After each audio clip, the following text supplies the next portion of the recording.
علی بھی اگلا سوال ہے، کیا جسم یا کپڑوں سے کتا چھو جانے سے وضو ٹوٹ جاتا ہے؟ مثال اس طرح ہے کہ میں فجر کی نماز کے لیے جس گلی سے گزرتا ہوں وہاں ایک کتا روزانہ میرے کپڑوں سے چھو جاتا ہے، وہ مجھ سے پیار کرتے ہوئے سونگتا ہے لیکن زبان نہیں لگاتا، ایسی صورتحال میں مجھے کیا کرنا چاہیے؟ آپ اس کتے کو فوراً سے پہلے پٹا ڈالیں سر، اور اس کو پیار محبت سے اپنے گھر لے جائیں، حفاظت کے لیے پالیں۔ بخاری مسلم میں حدیث ہے کہ نبی علیہ السلام نے فرمایا کہ جو شخص شکار کے علاوہ اور گھر کی حفاظت کے علاوہ اگر کتا پالے تو روزانہ اس کے نام اعمال سے 1 قرات اجر کم ہو جائے گا، اور ایک بخاری مسلم کے الفاظ ہیں 2 قرات، اور 1 قرات احد پہاڑ کے برابر ہے۔ ان 2 وجوہ کی بنا پر، یعنی گھر کی حفاظت کے لیے اور شکاری، وہ جو سورۃ المائدہ میں آتا ہے نا، شکاری جو کتے آپ نے سکھائے ہوئے ہوں وہ شکار، تو یہ جائز ہے۔ تو سر اتنا اگر کوئی پیار آپ سے کر رہا ہے، ٹھیک ہے، تو اس کتے کو آپ گھر لے جائیں اور اس کو حفاظت کے لیے رکھ لیں، ٹھیک ہے، سدھاریں۔ ظاہر ہے وہ آپ سے پیار کرتا ہے تو حفاظت بھی کرے گا۔ ویسے تو آج کل ایک ماڈرن کتے گوروں نے بنا دی ہیں جن کو نہ کوئی زہر دے سکتا ہے نہ کچھ کر سکتا ہے، یہ سی سی ٹی وی کیمرے ہیں، ٹھیک ہے نا، اور یہ ڈسیو بھی نہیں ہوں گے، صحیح، ٹھیک ہے نا، جو چیز ہے اسی طریقے سے بیان کریں گے۔ آپ کے جو یہ کتے تو مطلب وہ چوری پکڑانے کے لیے کتے لاتے ہیں نا، تو وہ جا کے مطلب غریب لوگوں کو پکڑ لیتے ہیں۔ اس پہ بھی قرار اللہ نے پورا پروگرام کیا ہے نا کہ یہ کتوں کے 30-30 40-40 ہزار روپے لیتے ہیں اور غریب لوگوں کے اوپر کتے چڑھ جاتے ہیں وہ۔ تو آپ کے کتے جناب دھوکہ کھاتے ہیں، لیکن یہ گوروں نے جو کتے بنا دیے نا سر، آپ کو پتا لنڈن الون، لنڈن میں 1 لاکھ سے زیادہ سی سی ٹی وی کیمرے لگے ہوئے ہیں، ٹھیک ہے۔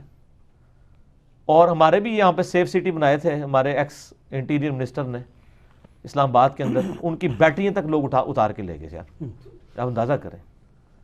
تو یہ جو اس کتے کی طرف آئیں، وہ کتا اگر تو ان کے کپڑوں پر زبان مارتا ہے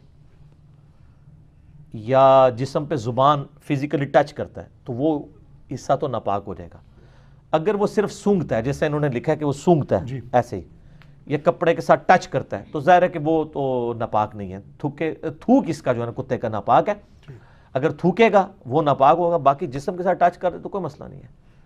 اور جن لوگوں نے پالے بھی ہوئے ہیں نا، شوقیہ پالنے کی تو نہیں، حفاظت کے لیے اگر پالے ہوئے ہیں تو ہم کسی پہ فتویٰ نہیں لگاتے کہ وہ دکھلاوے کے لیے کیا ہے، تو وہ بھی اپنے پھر کپڑے لاتا رکھا کریں اگر اس طرح زبان تک معاملہ جاتا ہے جی، اور تھوڑی سی ہمت کریں، اگر وہ آپ سے اتنی لاڑیاں کر رہا ہے تو آپ ایک ڈنڈا ہی رکھ لیں، ڈنڈا پی رہا ہے، ایک دفعہ اس کا لاڑ نکال دینا تو بلکہ بڑا ڈنڈا اٹھا لینا، کیونکہ ڈاکٹر صاحب بڑا ڈنڈا بھی اٹھایا ہو تو ویسے ہی نہیں نزدیک آتا۔ میرے خیال ہے ایک بار تجربہ کریں، وہ بڑے والا ڈنڈا اٹھائیں، ٹھیک ہے نا، 2-3 بار کھڑکا کے چلیں نا، تو پھر اس دن چیک کریں کہ وہ آپ سے لاڈ کرتا ہے کہ نہیں، ٹھیک ہے۔ تو تھوڑی سی انجینئرنگ بھی کر دوں ادھر۔ فقہ حنفی میں یہ لکھا ہوا ہے کہ اگر کوئی شخص کتا اٹھا کے نماز پڑھے تو اس کی نماز بالکل درست ہے، لیکن اگر کوئی شخص اپنے چھوٹے بچے کو اٹھا کے نماز پڑھے تو اس کی نماز باطل ہو جائے گی۔ اچھا، وہ پھر نہیں ساتھ انہوں نے ساتھ اس کے آداب بھی لکھے ہیں، وہ جیسے کہتے ہیں نا استنجے کی 98 سنتیں اور آداب، تو کتا اٹھانے کی آداب بھی انہوں نے لکھے ہیں۔ اچھا، یہ کتنی کہانی ہوتی ہے، سنتیں اور آداب کا مطلب یہ ہوتا ہے کہ سنت ایک ہی ہوئے گی، باقی سارے بابیاں دے آداب ہوں گے، تو وہ جھوٹ سے بھی بچ جاتے ہیں، توریہ کر لیتے ہیں۔ تو کتا اٹھانے کے آداب، تو فقہ حنفی میں لکھا ہوا ہے کہ کتا اگر آپ اس طرح اٹھا کے نماز پڑھیں، دیکھو کڈی وڈی کہانی ہے، تو اس کے منہ کو باندھ لیں گے کہ آپ کو زبان مار دی، کیونکہ اس نے زبان مار دی تو کپڑے ہو جائے گے ناپاک، تو نماز تو آپ کو پھر دوبارہ لٹانی پڑ جائے گی۔ اور کہتے ہیں بچے کو اٹھا کے کریں گے، بچے کے ساتھ کیوں کیا؟ کیونکہ ان کی اسپیسیفکلی دشمنی ہے حدیثوں کے ساتھ۔ بخاری اور مسلم دونوں میں موجود ہے کہ نبی علیہ السلام اپنی بیٹی امامہ، لوگ ویسے امامہ پڑھتے ہیں، امامہ نہیں، الف کے اوپر حمزہ کے اوپر پیش ہے، امامہ نواسی، امامہ نواسی کو اٹھا کے نماز پڑھ لیا کرتے تھے۔